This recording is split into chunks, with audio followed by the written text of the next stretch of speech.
Bien, que le nom du Seigneur Jésus-Christ, notre Dieu tout-puissant, notre Dieu vivant, notre Dieu créateur, l'Éternel Dieu des armées, soit béni. Nous sommes venus encore au devant de sa présence et au devant de vous, nos chers frères et sœurs, nos bien-aimés, pour parler de ces choses vivantes,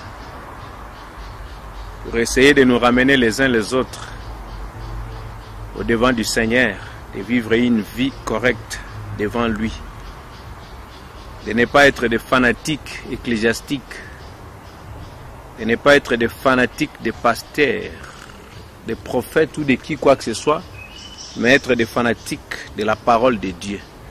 Parce que le Seigneur lui-même l'en a parlé dans Jean 14, celui qui m'aime aimera mes commandements. Donc cela veut dire celui qui a mes commandements en lui, c'est celui-là qui m'aime. Et celui-là qui garde mes commandements, je l'aimerai. Et mon Père aussi lui aimera. Moi et mon Père, nous ferons notre demeure en lui. Donc cela veut dire, si nous aimons le commandement de notre Seigneur, nous deviendrons sa maison en lui. Nous deviendrons le tabernacle du Dieu vivant. Nous deviendrons le tabernacle du Dieu tout-puissant. Donc cela veut dire quand l'heure viendra de rentrer à la maison, ça ne sera pas question de se poser des questions ou d'aller chercher un pasteur ou qui quoi que ce soit pour lui dire voilà, mon heure est venue, que pouvais-je faire? Ça ne serait pas le cas. Et vous rentrerez à la maison avec joie et paix parce que vous marchez toute votre vie selon l'ainsi dit l'Éternel. C'est ça les soucis que nous avons nous tous.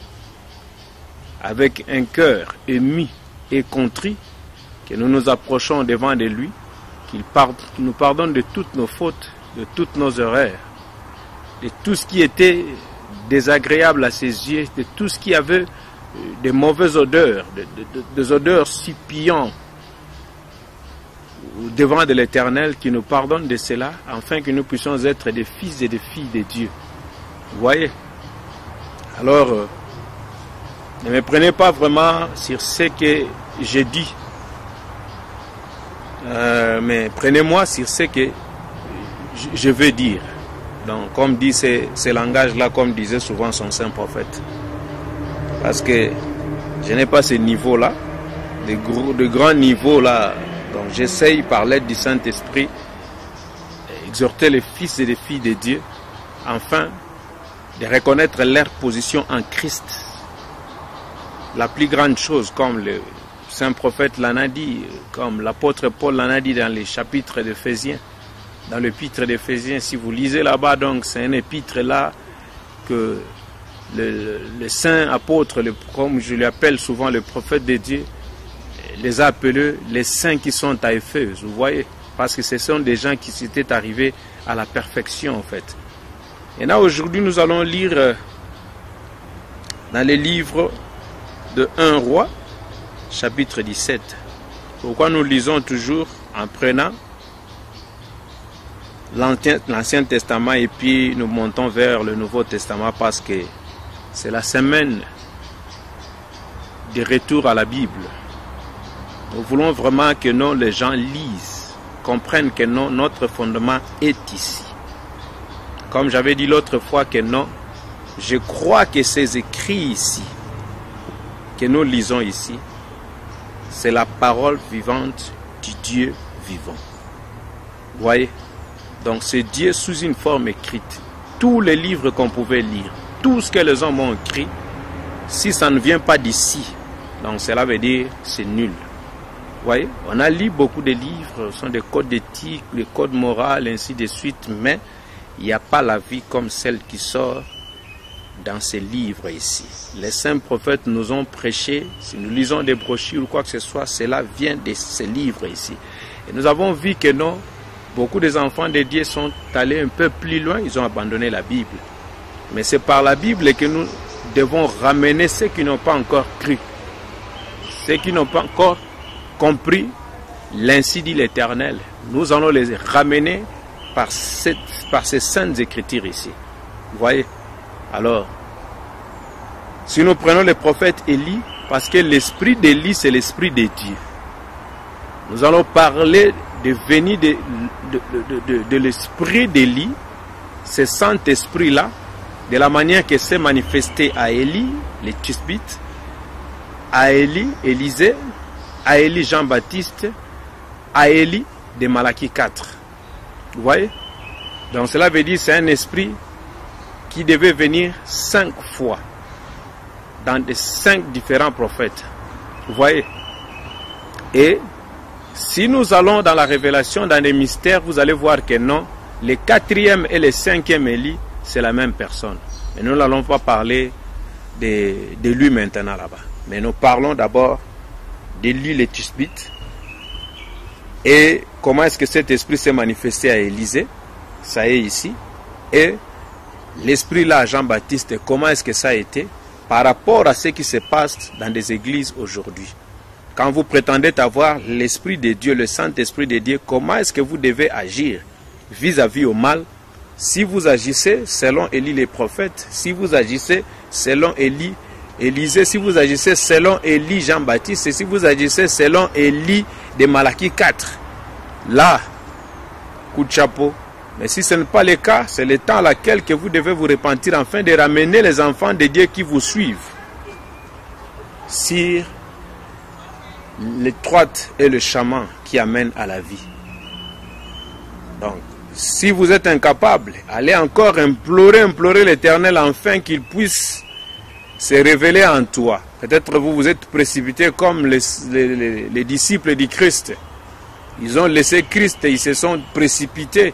Maintenant, quand le danger est venu, ils ont commencé à crier, Seigneur, qui va nous sauver, tout ça. Donc, c'est un peu ça. Donc, si vous vous êtes précipité, c'est le retour à la maison. Nous sommes vers le soir, le temps est tellement avancé, le monde touche à sa fin.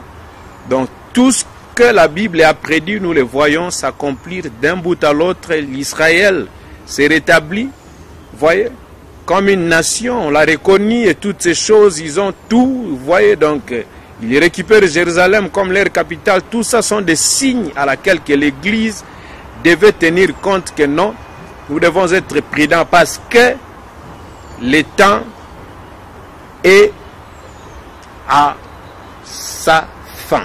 Laisse-moi parler ça lentement comme ça parce que c'est vraiment danger pour nos âmes. C'est être cher que le Christ a donné sa vie à la croix. Christ n'a pas donné sa vie à la croix afin que nous puissions rouler avec de belles voitures, avoir de belles maisons, de beaux vêtements, ainsi de suite. Mais Christ est mort à la croix pour sauver cet être cher qui est l'âme, cet être qui se nourrit de la parole vivante de Dieu vivant. Vous voyez? Donc c'est pourquoi nous nous tenons, nous nous sacrifions à ce que nous puissions vraiment parler de cette parole ici qui est Christ sous une forme écrite. Avec l'aide du Saint-Esprit, d'un bout à l'autre que nous sommes, nous puissions nous ramener, former un seul corps qui est le corps mystique de Jésus-Christ, afin que quand l'heure viendra, quand l'état va prendre fin, nous tous nous allons nous retrouver dans sa promesse des milléniums. Vous voyez? Donc c'est un peu ça. Alors nous lisons ici, dans le livre de 1 Roi 17, je lis au nom du Seigneur Jésus-Christ. Élie le Tishbite, l'un des habitants de Galade, dit à Akab, l'Éternel est vivant, le Dieu d'Israël, dont je suis le serviteur. J'aime des phrases comme ça, que Dieu soit loué. Il y en aura ces années-ci ni rosée ni pluie, sinon à ma parole. Sinon à la parole de qui? D'Élie, le saint prophète de Dieu. Et la parole de l'Éternel fut adressée à Élie en ces mots. Pars d'ici, dirige-toi vers l'Orient et cache-toi près du torrent de Kérit, qui est en face du Jourdain. Tu boiras de l'eau du torrent. Et j'ai ordonné au corbeau de te nourrir là. Il partit et fit selon la parole de l'Éternel. Et il alla s'établir près du torrent des Kérites, qui est en face du Jourdain. Les corbeaux lui apportaient du pain et de la viande les matins, du pain et de la viande les soirs, et il buvait de l'eau du torrent. Mais au bout d'un certain temps, le torrent fit à sec, car il n'était point tombé du pluie dans le pays. Alors la parole de l'Éternel lui fit adresser en ces mots. Lève-toi, va à Sarepta qui appartient à Sidon et demeure là. Voici, j'ai ordonné à une femme veuve de te nourrir. Il se leva et il alla à Sarepta. Comme il arrivait à l'entrée de la ville, et voici, il y avait là une femme veuve qui ramassait du bois. Il appela et dit, va me chercher, je te prie, un peu d'eau dans un vase, afin que je boive. Et elle alla en chercher. Il l'appela de nouveau et dit, apporte-moi, je te prie, un morceau de pain dans ta main. Et elle répondit, l'Éternel, ton Dieu est vivant. Je n'ai rien de cuit, je n'ai qu'une poignée de farine dans un pot et un peu d'huile dans une crèche. Et voici, oui, je m'excuse. Je n'ai qu'une poignée de farine dans un pot et un peu d'huile dans une crèche. Et voici, je ramasse 2 morceaux de bois, puis je rentrerai et je préparerai cela pour moi et pour mon fils. Nous mangerons, après quoi nous mourrons. Élie lui dit, ne crains point, rentre, fais comme tu as dit, seulement prépare-moi d'abord. Moi d'abord. Abandonne-toi d'abord à l'Éternel. Abandonne-toi d'abord à l'ainsi dit l'Éternel. Abandonne-toi d'abord à sa parole, aux saintes écritures. Abandonne-toi d'abord à l'esprit d'Élie, le Saint-Esprit. Avec cela, fais, je m'excuse, il faut que je répète ça. Fais comme tu as dit, seulement prépare-moi d'abord avec cela un petit gâteau, et tu me l'apporteras. Tu en feras ensuite pour toi et pour ton fils. Car ainsi parle l'Éternel, le Dieu d'Israël, la farine qui est dans le pot ne manquera point, et l'huile qui est dans la cruche ne diminuera point, jusqu'au jour où l'Éternel fera tomber de la pluie sur la face du sol. Elle alla et elle fit selon la parole d'Élie. Et pendant longtemps, elle eut de quoi manger, elle et sa famille aussi bien qu'Élie. La farine qui était dans le pot ne manqua point, et l'huile qui était dans la cruche ne diminua point, selon la parole que l'Éternel avait prononcée par Élie les prophètes. Que le nom de l'Éternel notre Dieu soit béni. Bien-aimés, ce que nous venons de lire ici, on a divers sens que les gens prêchent, ça c'est bien. Mais nous voulons essayer un peu de parler de cela d'une autre façon. Cela veut dire de la manière que les saints prophètes de Dieu l'ont illustré ici. C'était suite à quoi? Parce que le temps était difficile, très difficile, si poussiéreux. Imaginez-vous quand la pluie ne tombe pas sur la face du sol. Et dans ce temps-là, ces gens-là dépendaient de leur récolte. Ils n'avaient pas le système de défense, quoi. Le système de provision comme nous faisons aujourd'hui. Ils n'avaient pas de système de défense. Donc cela veut dire qu'ils dépendaient de leur récolte. Donc quand la pluie tombe, le soleil se lève et tout ça, ils vivifient leurs semences et tout. Et puis ils ont leur récolte, c'était comme ça. Maintenant, quand la pluie ne tombait pas sur la face du sol, c'était difficile dans ces temps-là pour ces gens-là. Et maintenant, l'Éternel avait déjà pourvu un moyen pour ce prophète. Nous avons lu ici, donc vous allez lire encore ensemble avec moi. Et cela a fait en sorte que non, il s'est retiré là-bas. Comme il avait l'ainsi dit l'Éternel, vous avez vu que non, Dieu était avec lui jusque-là. Jusqu'au temps où il devait encore prier pour demander que la pluie puisse tomber sur la face du sol. Mais pendant tout ce temps, qu'est-ce qui a causé ceci? Qu'est-ce qui a fait en sorte que non, qu'ils puissent arriver dans cette situation-ci, c'était à cause de leur déchéance morale. Voyez, les reflets de leur déchéance morale, c'est ce qui a causé toutes ces choses ici.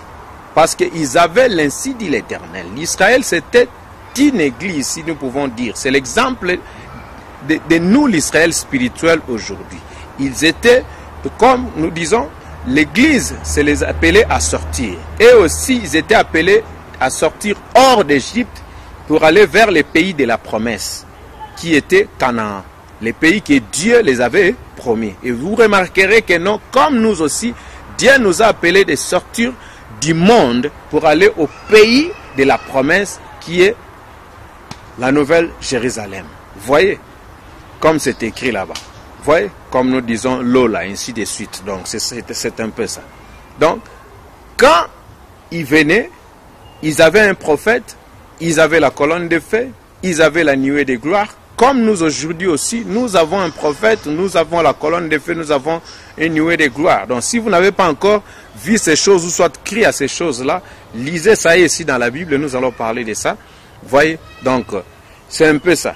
Et un prophète qui leur montrait des voies qu'ils devaient suivre, des lignes à qui ils devaient marcher. Parce qu'un Dieu saint ne peut se satisfaire que avec un cœur qui est contrit et émis, qui a soif toujours d'être en présence de son Seigneur, qui a soif toujours de chercher la face de son Seigneur à chaque fois. Bien que nous disons, la Bible l'a dit, l'esprit est bien disposé, mais la chair est faible. Mais à chaque fois qu'il y a quelque chose, il y a une faute qui s'est présentée, il y a une erreur qui s'est présentée, à chaque fois que nous essayons de tomber ou quelque chose qui nous arrive, des fois, parce que le diable est toujours là-bas pour nous tendre des pièges, ainsi de suite avec ses acolytes. Mais nous nous relevons et nous nous courons vers lui, à genoux, à pleurer et à se tenir debout et à se soutenir les uns les autres, comme nous sommes en train de faire ici, afin que nous puissions nous tenir fermes devant le Seigneur, devant les tentations, et enseignant à notre Seigneur Jésus-Christ qui nous protège et qui nous garde et qui nous conduit. Vous voyez, au moyen de son esprit qu'il a répandu abondamment en nous par des œuvres et des manifestations et l'accomplissement de ses promesses en nous. Vous voyez? Et maintenant, ce qui a causé tout ceci, c'était quand l'Église s'est mélangée avec la politique. À chaque fois que l'Église se mélange avec la politique, à chaque fois, comme nous avons dit l'autre fois, que l'Église fait la compromis avec la politique, tout est fouché. C'est ce qui provoque la colère de l'Éternel. Et maintenant, si Dieu avait fait récolter à Israël ce qu'ils ont sémé à cette époque-là, l'Éternel Dieu ne change pas. Comme nous chantons, il est le même hier, aujourd'hui, éternellement. Cela veut dire qu'il nous fera aussi récolter. Et toi qui m'écoutes en ce moment ici, comme j'avais dit l'autre fois dans la première prédication, sur la fausse doctrine, à ce qui concerne le faux, vous allez voir que non, si vous regardez celui qui est devant vous, il n'est pas vraiment digne de cet évangile du sang. Il n'est pas digne de vous amener à la perfection. Vous voyez? Donc, de faire de vous des Christ. Vous voyez? Donc, cela veut dire, quand je dis de Christ, un Christ, cela veut dire quoi? C'est celui qui est rempli de l'esprit de Christ. Vous voyez? Donc, cela veut dire, je ne pense pas que non, un lion, avec une lionne, mettra au monde un chat. Vous voyez?